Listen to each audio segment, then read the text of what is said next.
All right, I can just envision that band playing with Mildred up there playing the snare drums or the lead guitar, and just for everybody in Columbanner, it'd be a big deal. All right, Rob Browne, Ronnie Sanders, executive producer Brendan Martin. We're going to come up with a name for the show, Ronnie. You sent me some great ones, and we're going to think about it. We got a really special guest, man. It's one I grew up with. He's a little bit older than me, but he changed the narrative on Auburn football. Coming out of the last half of the 70s, Randy Campbell joins us, and topic of the day, one of the big ones is, why has Auburn not recognized their national championships? They got as many as 10, if you count them the way I do, and count them the way they do over in West Alabama. They got 18. They could probably claim 27. Randy, first off, like Brendan was saying about affiliation, if you know Auburn, you know Randy Campbell. You know the Santa Freeze when it blew up, you know the Copper Kettle. There's a lot of things you know. I remember as a kid, you went to Morgan Academy, I think, in Hartselle, Alabama. And you were at Auburn, 79 to 83. And in my opinion, I was in New Orleans January 2nd, 1984 at the Fairmont Hotel after the game. And my parents were stupid enough to give me a credit card for a Christmas present. And I spent every penny of it buying drinks, celebrating a national championship. Yeah. And then the next day, on the way home at the Hardee's in Pineapple, Alabama on Interstate 65, at 5 o'clock, they made the announcement, and I threw my double meat cheeseburger against the Hardee's in disgust. Take over, Ron. Take over, Randy. Hey, I don't know what I had to eat, but I think I threw it up. I was on the same interstate coming back that you were on. That's right. Yeah, that was pretty brutal, you know. Yeah. I mean, heck, Nebraska's supposed to be the greatest team that ever walked on a blade of grass. Yeah. And they're ranked number 1 and they get beat. And Texas, you know, who beat us, lost to Georgia in the Cotton Bowl 10-9. We were 3rd. And we win our game against a really good Michigan team. They were a top 10 team. I think they were 9-2 when we played them. But if I remember right, I think both of their losses were by like 1 point and 2 points in the last 30 seconds of the game or something. So they were a fantastic team. Yeah. And, you know, we celebrated a little on Bourbon Street that night. We thought we won the national championship too. Did. Yeah, we really did. Yeah. Well, you know what? We did win a national championship. The New York Times said so, and since then, about 5 or 6 other people have. Yeah. I mean, Ronnie, you know, you growing up as a kid over in Fort Payne? Fort Payne, right. You know, you remember that, and it's like it's like it was yesterday. And I got a lot of people watching that. I mentioned the topic today. Why not? Well, especially nowadays. I mean, you know, there was no college football playoff. There wasn't even a bowl alliance. And so, you know, I mean, even the 93 season, you know, I mean, Auburn didn't play in the SEC championship game, but again, it's been what, 30 over 30 years now. What was that? 93, 03, 13, 20. Yeah. So over 30 years, getting old. But you know, it's been over 30 years now. I mean, college football is way different now than it was then. So I think it's past time to recognize those. Randy, Absolutely. I mean, you talk about that 83. You know what was crazy? The morning of the Sugar Bowl, Knight Ridder, 32 of the 61 writers came out publicly, and it was stated that if number 5 Miami beat number 1 Nebraska, they would leapfrog them over everybody. You know when that happened? 1977, when Notre Dame went from 5th to 1st, and they claimed that made them the national championship when they beat Texas in 77. That was heartbreaking. And Alabama beat Ohio State 38-7 and got screwed out of a title. Now, It's not a bash Alabama at all like that, but it's time Auburn people quit worrying about what those other folks think about what Auburn's doing, isn't it? Oh, absolutely. It doesn't. This has nothing to do with Alabama at all. And, you know, I'm so torn that in some ways, we're not claiming anything. We've already won those championships. Right. It's in the NCAA record book. Yeah. And in 2014, my good friend and former athletic director, Jay Jacobs, put it in the game program. And it's been in the game program every year. It says, it's a little weird. It says Auburn's NCAA record book national champions, but it lists 5 teams. Yeah. And it's been on the Auburn website for many, many years. And so in some regards, I feel like we've been recognizing it. We just haven't celebrated it yet, So I don't know, 3 or 4 years ago, we had a team reunion from 1983 and we got national championship rings and, and we proudly wear them. And, I don't know, it's just such I feel like, especially in today's world where, marketing, recruiting, and we're our own worst enemy in that we're putting limits on ourselves that nobody else puts on us. Most of the other schools are touting their accomplishments to the nth degree. So you're a kid from West Virginia or Pennsylvania, and you come to Auburn for a recruiting visit, and you find out we've won 2 national championships. You go to Ole Miss and they've won 3. You go to Tennessee and they've won 6. And the kid says, well, I'm going to go to Tennessee because they got a better history of winning national championships. And that's important to me. Yeah. I mean, we're doing this to ourselves and it's ridiculous. Yeah. Ronnie. Well, Randy, I agree with you, 100%. And I've been an advocate for a number of years now for going ahead and, recognizing those. As you said, they've already been, there's no claiming them. They've already been won. Yeah. So I'll tell you a cool story. So before we had this reunion, and it was the last year or two of Coach Dye's life, I called Richard Billingsley.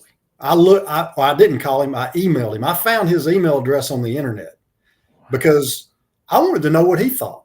I've never met the man. Yeah. I send Richard an email. He responds to me and he said, I've been wondering how long it was going to take for someone from Auburn to contact me. That's what he said. Yeah. And he and I had some great conversations. The Billingsley report was part of the BCS championship.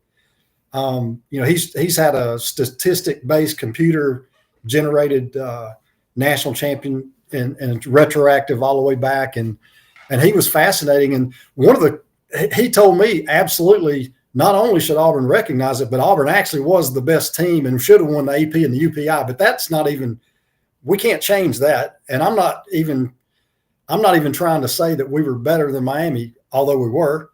But yeah. This is all about, there is no standard for national championships. There's no really official national champion. There's all these selectors that the NCAA scrutinizes and recognizes, and then they put them in their book. And so we're in the book like by 6 or 7 of these selectors. So I don't get it. I really don't. And Randy, yeah. I'll throw this one at you. You remember in 1983, the first game or two of the season, Miami got beat by Florida? 28-3, I think. Yeah. And remember, Florida put bumper stickers out that said Florida 28, national champions 3. Yeah. And it was my best friend from childhood who was at Alabama when they won the 315th game to break Staggs' record. Yeah. He's the one who came up with the bumper sticker 28-17 equaled 315. Yeah. He sold a bunch of them. Has a lot of drinking money out in Tuscaloosa back then. Yeah. But I'm with you, and it's like this.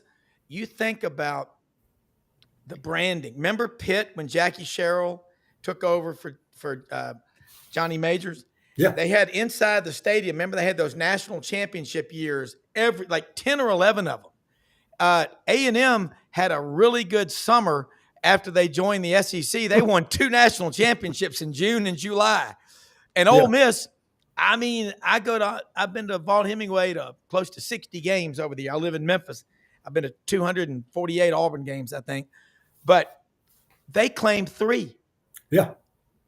And I think one of them was by the Elks Lodge out on Highway 7, the Holly Springs Highway. But they'll claim it. But why? both of you're a player. I didn't play. A lot of people in my family have graduated from Auburn, and everybody asked this question: why not now, Ronnie? Well, I think that John Cohen and whoever else is in charge at Auburn really should sit down sooner rather than later and make that happen. I don't think, Randy, I think you make a great point. I mean, you're putting up 2 national championships in the stadium, and what 83 should be recognized, 2004, and there's an argument about 93, but as you said, there's no standard prior to 1913, 1910, 1910, and 1914, 1932. And God knows, back then, the national media certainly was not watching all those games. Yeah, because they weren't on TV. Yeah, Georgia Tech claims 4. So tell me something. Who's got a better tradition of football historically? Georgia Tech, Ole Miss, Tennessee, Auburn? Because according to this, we're at the bottom of that group. Yeah, and I don't believe that. Yeah, I don't believe it. Yeah, and we could change it. I mean, this is getting in the weeds a little bit, but we're not even consistent in our own media. I mean, before I knew we were having this call, and I know that the 5 of these teams have been recognized since 2014 in the game program. And this past fall, Jay Jacobs and I were talking about it, and I went and found a program to make sure it was still in there. Yeah. And it was. Yeah. If you look, I looked on the internet today, and the latest media guide I could find was from 2022. And in that media guide, you can go year by year. And when you get to 1983, it's at the top in orange letters, it says national champions. And 1993, it says national champions. I noticed on 2004, it didn't say it there. And I think it's because it's not in the NCAA record book, but in the text below, it said it. It said it recognized which one they won. But there's another section on Auburn's website called Auburn Traditions, National Champions. And they say we've won 23 across all sports, and it only lists 2 for football. So you got a media guide saying one thing. That section of the website says something different. And I know I've seen in the past 10 years some other section of the website that lists 5. Yeah. So it's just, I don't know. It's not very consistent. It sure would be nice if they just did them all and hung banners in the stadium and celebrated it. And every time we play a game, and our sports information department's talking to the TV crew, they emphasize we've won whatever, if it's 5, if it's 7, if it's 9, if it's 10, whatever it is, this is what we've done. Yeah. Not 2. Yeah. I mean, the National Football Foundation recognizes 93. Yeah, they do. Yeah. And say what you want to say. The team went undefeated, and certainly, didn't play in the SEC championship game, didn't play in a national championship game, but only team in the country that was undefeated. And I think there's not recognizing 83 and 2004 is just beyond idiotic, in my opinion. The NCAA is a little shaky these days, I realize, but they are still the governing body of college football, right? For now, yes. And their research says that the outfit that named the 93 team national championships is a credible outfit. Mm-hmm. And they're in the NCAA record book. Yeah. I mean, I don't know what else you have to do. It's never too late. I mean, I remember no one had a better summer than Alabama did in the summer of 1983. They won 5 national championships. Remember, it was, I don't know, Steve White, Larry Townsend, the sports information director. I still call them SIDs because I think of Housel, Buddy Davidson, Reba, Mel Pulliam, Dwight Johnson. That's who I got to work for in high school in my freshman year, till David said, "You can't cheer in the press box." I said, "Well, I'm out. I'm going to the drunk tank with my Pledge brothers." Yeah. But the point is, if Alabama can claim 1941, when they lost to Vanderbilt 21-0 and Mississippi State, and that's the only SEC title Mississippi State's won in their history, 1941, a week before the Germans bombed Pearl Harbor. Okay? Japanese, whatever. But my point is, Animal House kind of a little shade. Germans, forget it. He's on a roll. But if they can claim 1941 with 2 losses and 32 services, I looked up and did the research. That's why I wanted you. This is great having you on here because you know it. You lived it. 32 services awarded it to the University of Minnesota in 1941. 1 service awarded it to Alabama. Now, we know Alabama's got great tradition. That's not what this is about. Right. Then, for God's sakes, Auburn beat 4 or 5 teams. I was up there in 1983, man. The week after that Texas lost 20-7, I go up there and I meet my family, everybody from Roanoke came over. I'll never forget number 19, Trey Gaines out of Cairo, Georgia, returned that punt about 81 yards. Yeah. Man, it was crazy up there. My mother got into a shouting match with some Tennessee fans that were in there clogging on the strip, yelling at obscenities about Auburn. And my dad said, "Shirley, that's enough. There's about 500 of them and there's 6 of us." But that year, and you beat Miami. I mean, you beat Michigan. And everybody says, "Well, you didn't beat them 42-7. How many national championships have teams won by 1 point? And back in the old days, you even lost. Yeah. You lost the bowl game, and they gave it to you before you lost, and you still got it. There's no excuse for Auburn not to recognize it. And the team that won the national championship in 2003, in 1983, they got beaten badly by Florida, and then lost to Nebraska beating Nebraska on a 2-point conversion, if I remember correctly. Yeah, actually, all Tom Osborne had to do was kick the extra point, and Nebraska wins it. I don't know why he went for 2. That was a dumb move. Bet.com. Yeah. Now back then and for some time after that, you could look up statistics that would show that our schedule in 1983 was the 5th hardest schedule ever played in college football. And then this is at the end of the season after everybody's played their games. Yeah. And the interesting thing is the team that had the hardest, 2nd, 3rd, and 4th hardest, none of them even had a winning record. Wow. And a couple of them only won like 1 or 2 games. And we won 11, having the 5th hardest schedule in college football. Now I'm sure it's not anywhere close to that now because Auburn has had to play Georgia and Alabama every year for the last 10 years when they both have been the best they've ever been. Yeah. And so there are a lot of Auburn teams now that have played probably a harder schedule statistically than what we played, back then. But I don't know. I really don't. I almost think that nobody wants to sit down and talk about it and have a real conversation.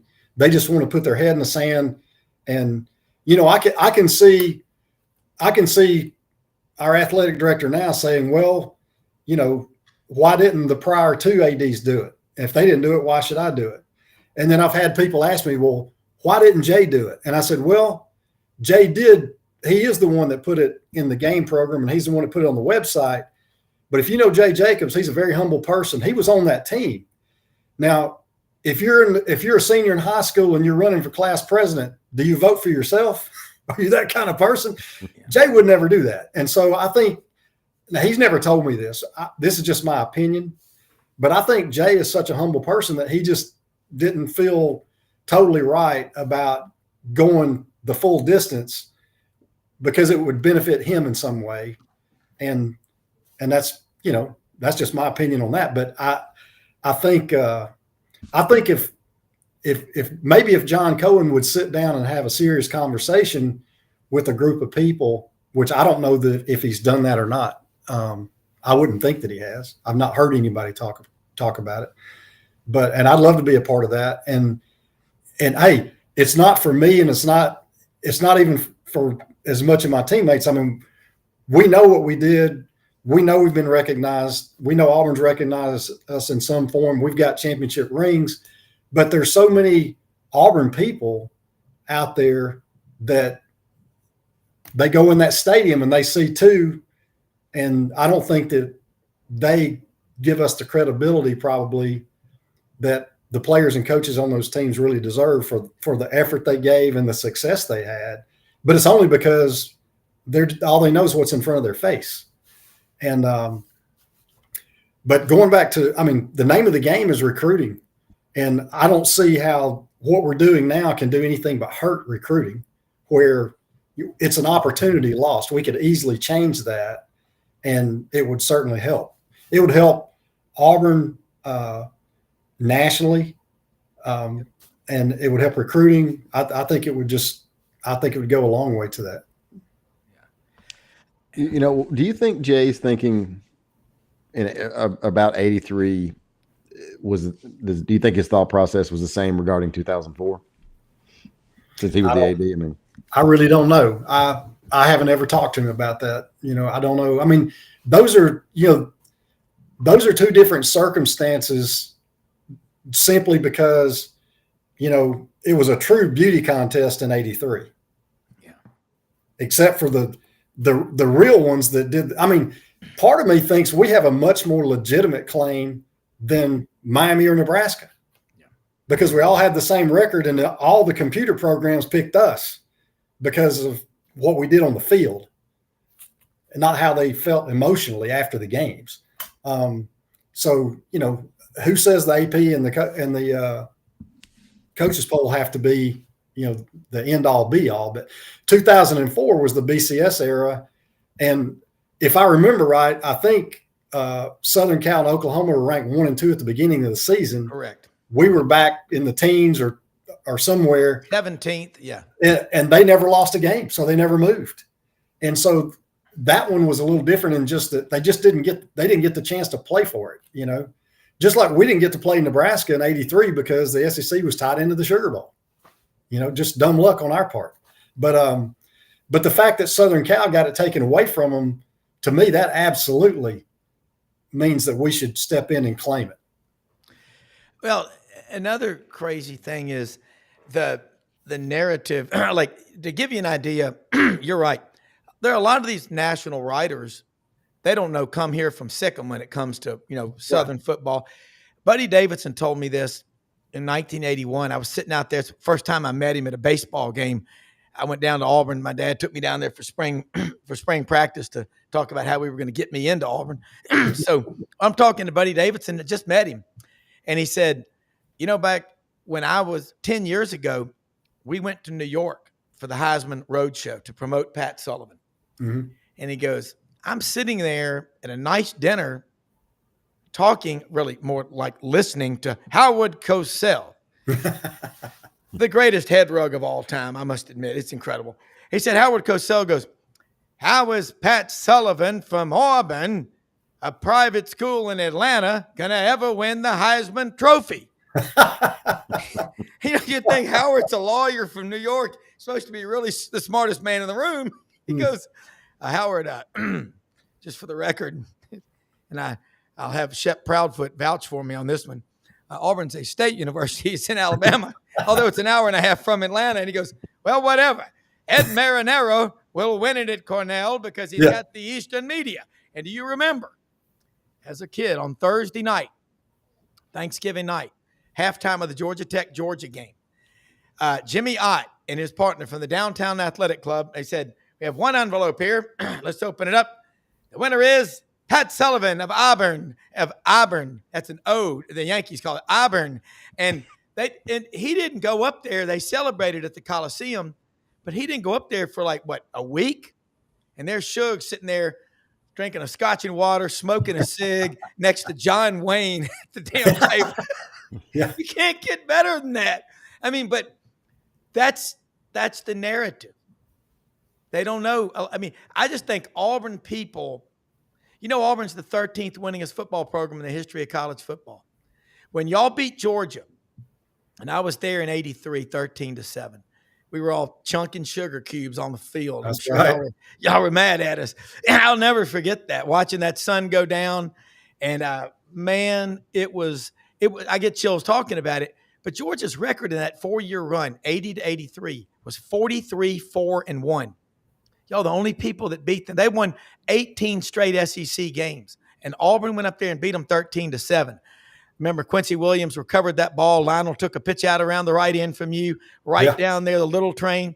Hell, I remember meeting Lionel in 1979 when he was a recruit at the Mississippi State game that Auburn won 14-3, November 9th, 1979, kind of a rainy day. James Brooks. How much fun was it to have a guy like that in the backfield? But I think the more you know about your history, your traditions, and your heroes, Auburn's got incredible fan support. But I think it's time that they recognize these out of respect to all the people like Mike Donahue, who barely spoke English. He spoke Gaelic. Donahue Drive's pretty important at Auburn. You've walked down Donahue Drive before, hadn't you? Yeah, that's right. A few times. Yeah. You know, there's one other part of this conversation that I've really never heard anybody talk about. And I think this is extremely important too. If Auburn did recognize a lot more of these teams as champions, and did it proudly instead of kind of behind the scenes, it's almost like they want to whisper to the Auburn people, yeah, we know we did it, but we just don't want to shout it out to the world. Yeah. I don't know. But think about this. I mean, when one of our former football players is up for the College Football Hall of Fame, but they think, well, he played at Auburn, who's won 2 national championships. Or what if one of our players is up for the Alabama Sports Hall of Fame? I mean, we need to make Auburn as big and be as proud as we can of all our successes, because the tentacles reach out all over the place. Right. And I think, you know, I really think it would help in the promotion of all our former athletes, but also think about this.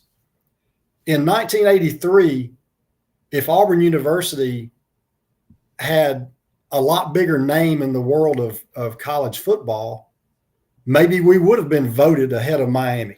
Correct. Okay. Maybe if Auburn had a better tradition and name in the media, we would have been picked in 2004 to play against Southern Cal instead of Oklahoma getting picked. Correct. And so nobody to me is thinking long-term about that one thing, is how do we promote Auburn and get the recognition that we feel like we deserve? Because believe me, we love Auburn like crazy, but you can talk to a lot of Auburn people. You go out across the nation and you know, a lot of people like you, Cosell, didn't even know what state we're in. Yeah. A lot of people still don't know what state we're in. Yeah. And, you know, that's one reason to do it, but it's not the number one reason. The number one reason is because it's the right thing to do. And the coaches and players that were on those teams that have already won the championships, and the NCAA recognizes the selectors that picked them, they need to be applauded and they need to be celebrated. And that's the bottom line. Yeah. I mean, you know, and this isn't any attack on anybody, not on Florida, not on Alabama or anything. They've all got, listen. Doesn't have anything to do with any of them. Yeah. We talk with a lot of Gators on this channel. We talk with a lot of Alabama people, and they've all got, they're proud. I live in Memphis, man. Tennessee, Ole Miss, again, they're claiming 3. And the way I look at it, Ole Miss, damn good. They beat Auburn about once every 12 years. Yeah. Okay. And they didn't ever beat Auburn at Auburn until 1999 it took an overtime, you know, for Corey Peterson to catch that pass. But, you know, Auburn right now, this is the worst, you know, cycle since the post-World War II era. I think for recruiting alone and branding, you're crazy not to do it. Yeah. Yeah. Well, hey, they're doing a lot of work on the north end zone. Maybe it's a good time. They got the construction crews in there. They could take care of it before football season. Yeah. Right. You know, it's taken long enough on the north end zone. Let's talk a little bit about that. What are your thoughts on the renovation? You know, Ronnie, I just don't think much about that, and I don't talk to people about it. I would think my best guess is that, you know, going to, preferred seating and things like that, and probably would, you know, help sell tickets or premium seating. All these stadiums are so big and prices keep going up, and it's so easy to watch it on TV. I mean, I still go to the games. I buy season tickets every year. Yeah. And we have a condo in Auburn, so it's a lot of fun for us to go down and see our friends and go to the game.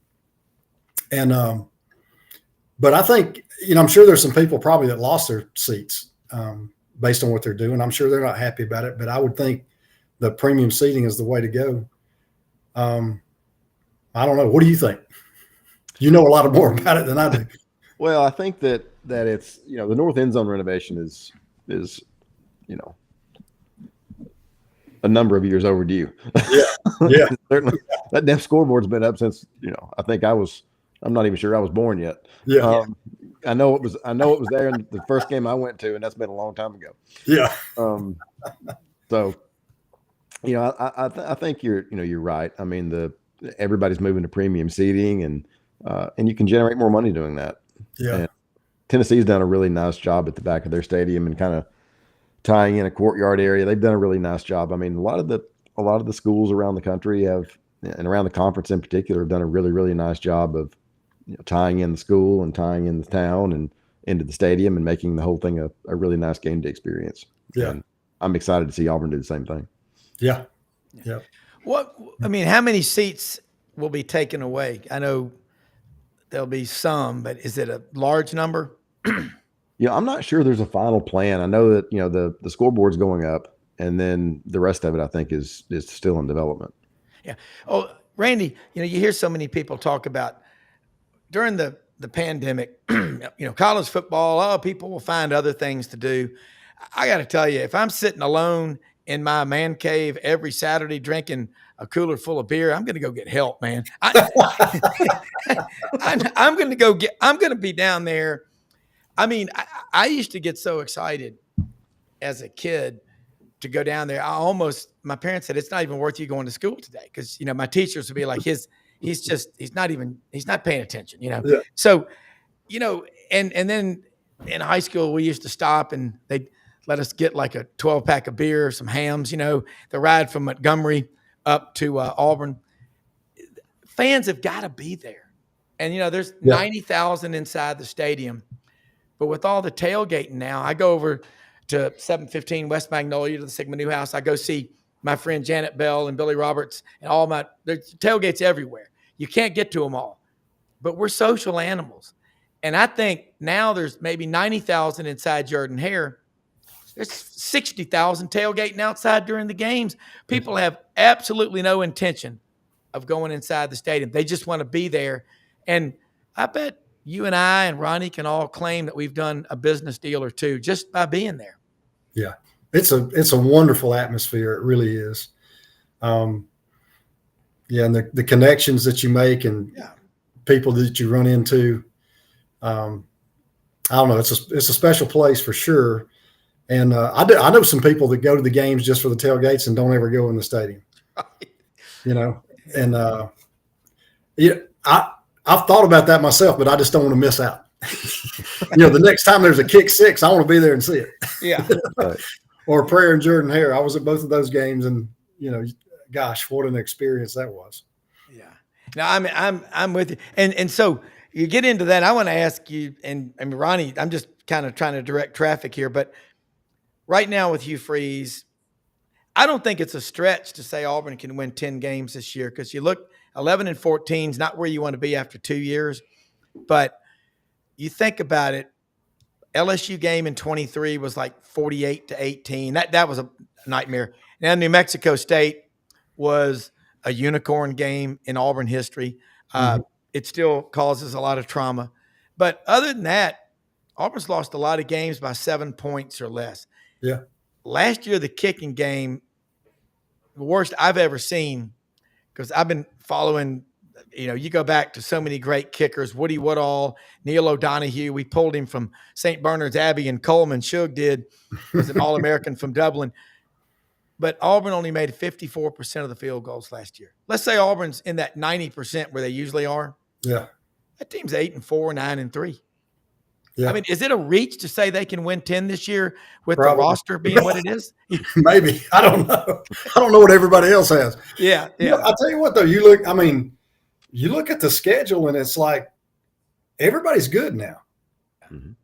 You know, that's the thing is if you let your mind wander back to the good old days, you can look at the schedule and you say, well, that's a win, that's a win, that's a win. But things aren't really like that anymore. Yeah.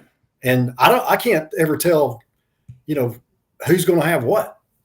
But I don't study it very close either. But I don't know. I would love to see something like that. I really would.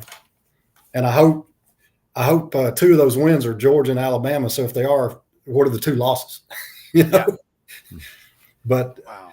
you know, I guess I feel like when I look at the SEC schedules now, that our schedule is not as hard compared to some other schools because we don't play LSU, we don't play Texas, we don't play Florida, we don't play Tennessee.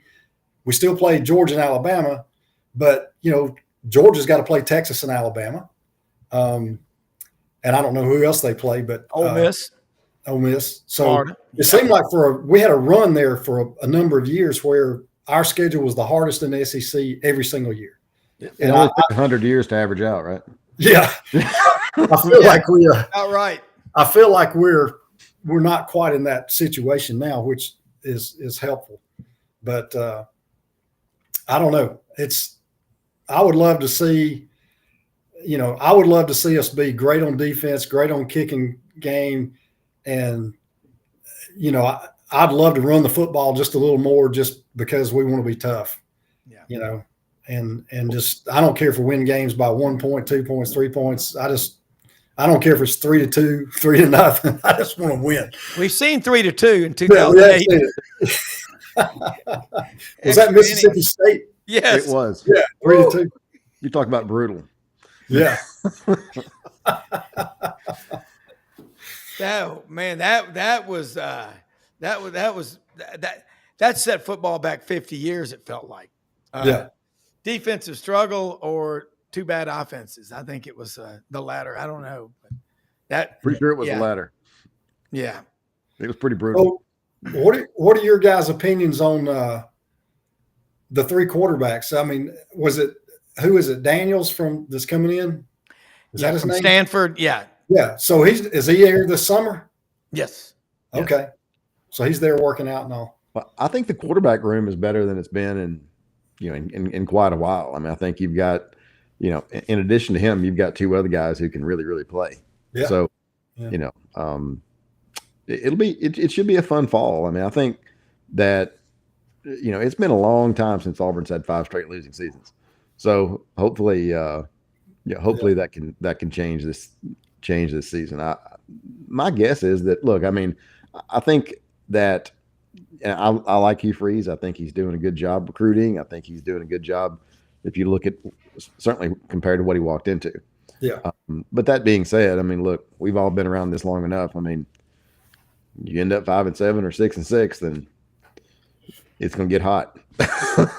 You know, I mean, I think he probably needs to win at least 8 to kind of keep everybody at bay. Yeah. At least to keep the conversation away from that. You know, I'm not a fan of all the revolving door coaches and paying coaches not to coach and all that crap, you know? Yeah. But, I mean, you know, he's won other places he's been. There's no reason why he shouldn't win at Auburn. Yeah. You mentioned running the ball, Randy. A well-known defensive coordinator who we both know told me not too long ago, he said, you know, Freeze just can't help himself. He said, you know, and we were talking about Jarquez last year. He's like, just hand the damn ball off to him. He's like, but he can't help himself. His default is to throw the ball. He likes to throw the ball, and that's when it comes crunch time, he'd rather throw it for 3 yards than run it for 3 yards. Yeah, and maybe that's the case. Yeah, Ronnie and Randy, you think about the quarterback position. You know, I get to talk on our channel. I was on Shane Matthews' show a few weeks ago. I think he was number 6 on the depth chart. And someone asked Steve Spurrier before his first season in 1990, do you know who your starting quarterback is? And Spurrier said, hell, I don't know, but I can promise you this, whoever he is, he'll lead the SEC in passing. You know, you were there Charlie Thomas out of Thomasville, Georgia. Todd Rubley out of Davenport, Iowa was there. Charlie Trotman. We loved Charlie. It was amazing. And it was pretty crowded. But what did Coach Dye used to say? Sooner or later, the race goes to the horse who thinks he can win. And there's a reason they put blinders on those damn horses at the Derby. Yeah. You know? There's a reason why. Yeah. So talk about Jackson Arnold. Yeah. He comes out of high school, Dallas-Fort Worth, that damn term, I got to use it and I hate it, the Metroplex. Denton, Texas, number 4 quarterback in America, number 10 overall player, most highly rated offensive recruit signed in Oklahoma history. And they've signed some good ones. Now, I think Billy Hooks was 32 when he was a senior, but I can remember him out of Hooks, Texas. I can remember Adrian Peterson out of Palestine, Texas. That's a lot. That's powerful stuff. He goes to Oklahoma. He backs up Dylan Gabriel. Then Dylan leaves for Oregon. Mm-hmm. All 5 starting offensive linemen out. Top 6 receivers hurt. September 21st, he loses his job in the second quarter in that home game, the first SEC game in Norman, to the freshman legacy Michael Hawkins. So mentally, kind of take us through that journey, because you're tougher than a nickel steak. I mean, you're just, you weren't 6'4", 235 like they, you're just tougher than hell. Talk about the rewiring that maybe needs to be done for Jackson, but he's certainly got better weapons around him and a better offensive line. And you had, by the end of the year, you can name them all. Yan Cowart. I love Yan. Yeah. He's our architect since my dad's retired. Yeah. Jeff Lott out of Hall County, Georgia. Randy Stokes out of Tallahassee. Steve Wallace out of Chamblee. Jeff Parks out of Gardendale. Bunch of freshmen were starting on Bo over the top, weren't they? Yeah. Yeah. I'm getting That's excited about this stuff. Sorry. I think, when you have a lot of adversity, you can go one way or the other. That's for sure. Yeah. And I certainly had my share of adversity at Auburn. Not so much my first year. We had 11 quarterbacks when I signed, and 5 of them were freshmen. And they moved 2 of them to defense after about 3 days, so I moved from 11 to 9. But we had a JV team. We all played JVs, and then the next 2 years I got hurt both years. I got up to like second string twice, and got hurt both times, and kind of lost my opportunity until my redshirt junior year. But I can remember one of mine and Jay Jacobs' favorite stories. It was after some brutal practice, in spring of 81 or 82. I don't remember which year. And everybody's quit. I guess it was 81. Everybody was quitting, and we're jogging off the field. And Jay looked at me and he said, "You going to leave?" And I said, "I'm not leaving. Are you going to leave?" He said, "No." He said, "I think we're going to stay around here and be a thorn in their side," talking about the coaches. So our mentality was, you couldn't run us off. You can't run us off no matter what you do. Yeah. And I think that, that Jay was a leader, and, I hope I was. And by default, if you're the quarterback, you have to be in some situations. But anyway, I think, going back to Jackson Arnold, he's had some adversity. So it'll be, interestingly for him, he's got a whole new, a change of scenery, a whole new thing.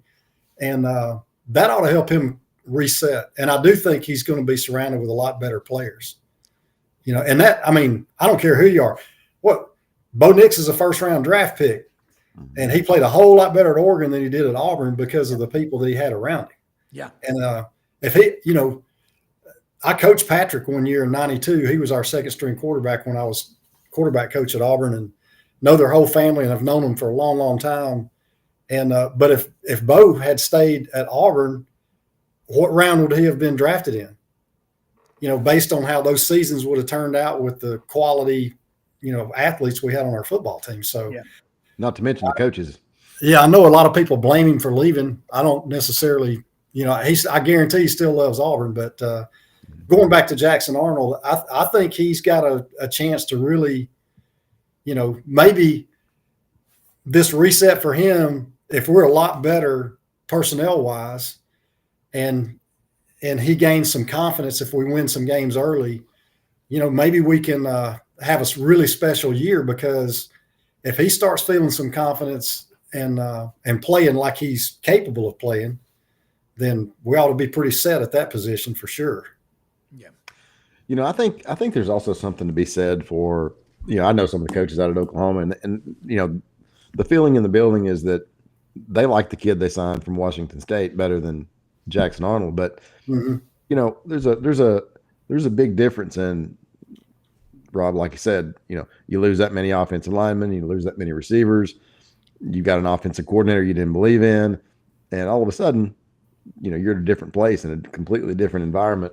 And Randy, you can speak to this better than I can, but if you're around people that you can trust, you got players around you can trust, you got coaches around you can trust, you play a lot better than if you do if you've like we looked in '98 when we didn't have any offensive line or any running backs.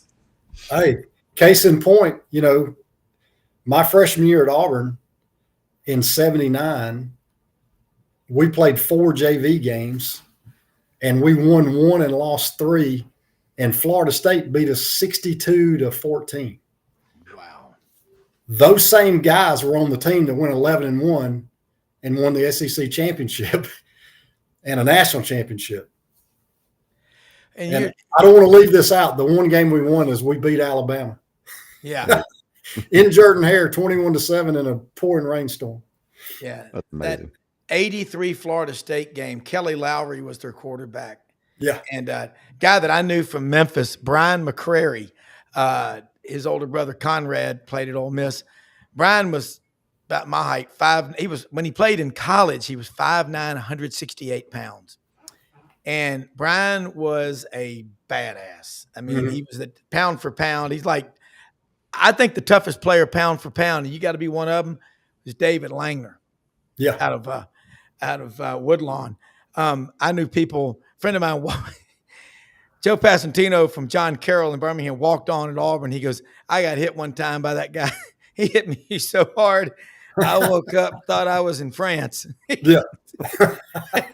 But by the way, Woodlawn High School, Greg Gant is into punt. David Langner, Langner and Gant were high school teammates at Woodlawn. Wow. People forget about that. But you think about Rob's like an encyclopedia. He's like Philip. Yeah. Oh, my dad calls me an idiot savant. He says, somehow you got to turn that into money. But yeah.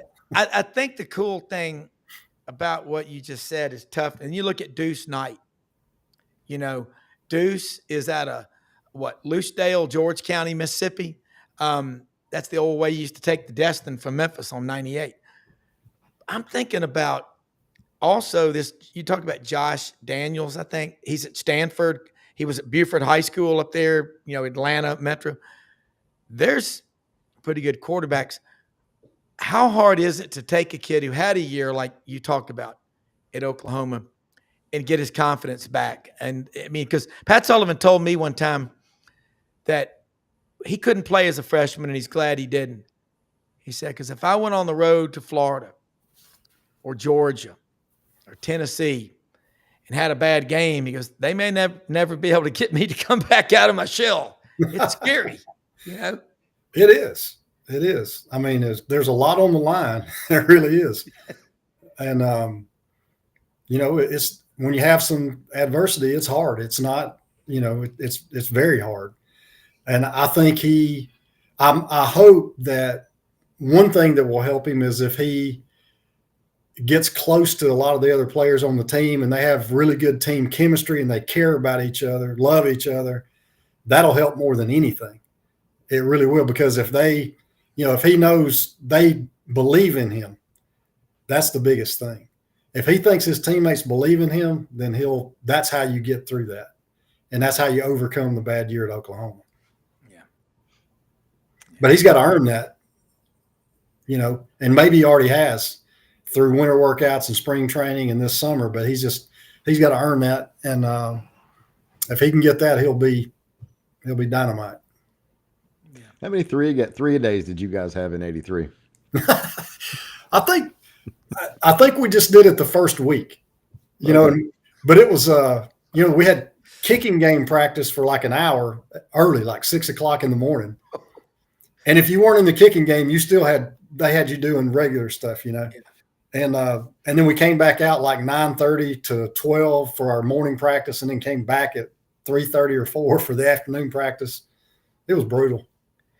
Yeah, when we were in Florida, we'd bring the older guys in first, and we'd have kicking in the middle, right, and then bring the younger guys in. That way we have a joint practice for special teams, and then we turn around and do the same thing at night. And the players, it wasn't too bad. But the coaches, we were worn ass out. We were out there, Oh yeah.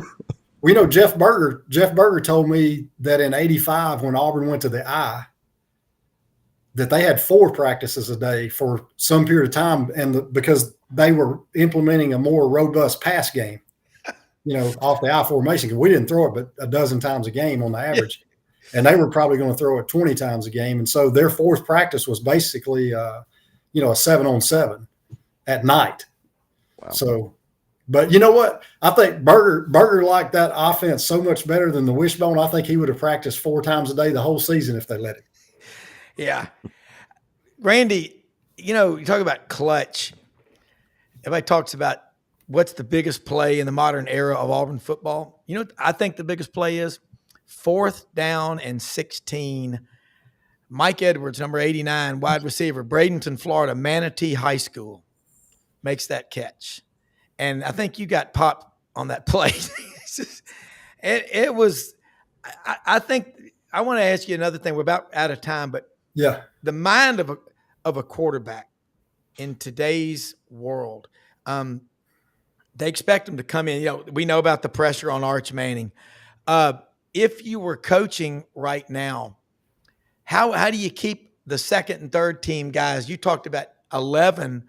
How do you keep these guys around to believe in something bigger than the next best check? Gosh, I wish I knew. Well, we all do. I hope somebody at Auburn knows. Yeah. I actually asked somebody that the other day, that it wasn't anybody on Auburn's staff, but it was a person that he knows a lot about Auburn football and things. And I asked him that question. He's always got really good insight. But my question was more of how do we keep other schools from poaching like Deuce Knight if he's just a freshman? Yeah. I guess Arnold's got 2 years, right? 3. In today's world, he might have a decade. I mean, yeah. Does he have 3? I think he has 3. He redshirted the first year, right? Yes. And then played last year. Yeah, he does have 3. My question was just how do you keep the other guy around? Yeah. And, I don't know. I don't know that. But the coaches have such a tough job. It's unbelievable, the job. I coached 5 years, and it was nothing like this. We worked a lot of hours. But, Ronnie, you coached for a long time. Can you imagine? They really need – to me, the next step is you hire a whole new staff of 10 or 12, whatever you need, and they recruit like NFL scouts. But all they do is recruit. And then the coaches that coach on the field don't have to do that anymore, and they just see the recruits when they come on campus so they can get to know them. But these guys are working 2 jobs to me. I know they're getting paid a lot, but still. Well, and there's never any downtime. I remember we had official visits. You'd have a few during the season, and then we'd wrap up as soon as the season was over, and then we'd line up and get everything done. These guys are having official visits all summer long. There's no break for them. And they're making a lot of money, but they're also making a lot of, I don't think people realize, from a coaching standpoint, Ron Zook always has a great quote. There are 2 kinds of coaches' wives, great ones and ex ones. And, they either get it or they don't. And when you start having 2, 3, 4, 5 kids or whatever you have, and you're moving them every 3 years, and, you're having to pack up your house and do this and do that, and everybody's, your kids go to school and everybody's telling them, how terrible their dad is and how terrible the boss is and on and on. It's a lot for families to handle. And again, they're making a lot of money, but there's a lot on coaches and a lot on their families in this environment. Yeah, Rob, going back to what you said though, these coaches have to be sitting in the room in their meetings saying, okay, do we go hard after this high school quarterback that's a great player, Or do we just let somebody else get him and we'll recruit him in 2 years? You know, let him go to Ole Miss or let him go somewhere else. And then if he doesn't play there, and, you know, like if you knew they had a quarterback that was their starter that had 2 years left, maybe you should just let him go there and then try to get him to come to your school after he's been there. I don't know how. I guess I know Freeze's philosophy is to still try to recruit a lot of high school players. Yeah. Other coaches like Lane Kiffin, he's doing the exact opposite, I think, isn't he? Yeah. The coach at Vanderbilt basically turned their program around by signing almost all transfers, right? It's a crazy 2 years ago or something. It was nuts. 2 years ago, I think. Yeah. But it's a crazy. Again, I mean, Coach Saban's right. You know, if he talks about, you know, the more times a kid transfers, the less likely he is to graduate. Yeah. You got kids transferring 4 times. Yeah. The chances of him actually getting a degree and being a student athlete are pretty slim. Yeah. Yeah. So if you recruit the right kind of kids, and I think, you know, you recruit the right kind of kid. You recruit the kid who wants to get a degree and who really buys into what you're selling, not only coaching staff wise and locker room wise, but campus wise. I think you've got a lot better chance of holding on to those kinds of kids. Yeah. Yeah. And I think, I mean, about out of time, but I think we had David Bartu, College Football Matrix. He works with college and pro teams on staffing stuff. He said Monday, he said, big red flag for NFL execs, guys transferring down versus, you know, a lateral. Yeah. But also, how are you going to, you know, the guys that you went to school with, and I was there when you were there, you're close, because 37 guys left Auburn that first spring of 1981. 37. Yeah. And, you know, there's the guys that stuck around, Pat Arrington, David Jordan, you know, then you brought all those freshmen in. I mean, it defined who you are by how tough, and you didn't quit. I mean, that's why I think there's a myth you can't coach kids hard today. I think they're craving being coached hard. Yeah. Just ask Rick Trickett. Yeah, that's right. Randy, we got to get you back on. I mean, he said you were coming on today. I was like, hell yeah. Yeah, anytime. I love this. And you got the Google Chrome. I mean, I'm ready now. Brendan was telling me for months, and I didn't understand what he meant. When I flipped to it, I said, man, this is like having a microwave instead of having to heat something up in the oven. Man, this is Randy. Thank you for bringing Randy Campbell on here. Man, this has been fantastic. Really look forward. Thank you more than you know. I've enjoyed it. Thank you very much. Enjoy it, Randy. Thank you. Hey, Ronnie. Thanks. Next week, watch AU Undercover. There are 97.2 million page views last year. Let's break that record this year. I'll account for about 1 million of them myself. Take care.